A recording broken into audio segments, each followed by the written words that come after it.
వేదిక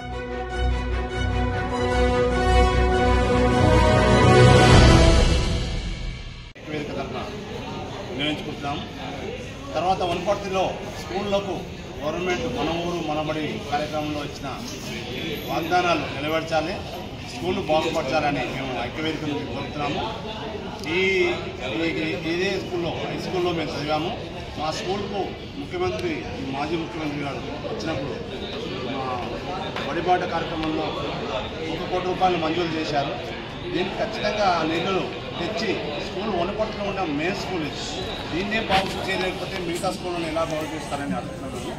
కలెక్టర్ గారు, ఎమ్మెల్యే గారు అప్పుడు నిధులు కేటాయించిన 1 కోటి రూపాయలు తెచ్చి వెంబడే ఈ స్కూల్ను మంచి చేయాలని కోరుతూ అఖిలపక్ష ఐక్యవేదిక మేము కోరుతున్నాము.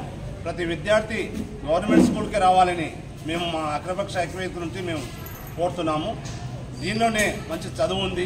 ఈరోజు 10/10 ఇంత పెద్ద జిల్లాలో ఒకే ఒక స్కూల్కి వచ్చింది ప్రైవేట్ స్కూల్ అంటే, మళ్ళీ అదే గవర్నమెంట్ స్కూల్ ఎక్కువ వచ్చినాయి కనుక గవర్నమెంట్ స్కూల్కి ఎక్కువ రావాలని కోరుతూ విద్యార్థులను వారి తల్లిదండ్రులు వెంటనే అక్కడ నుండి మానిపించి ఇక్కడికి చేర్పించాలని మేము కోరుతున్నాము. ధన్యవాదాలు.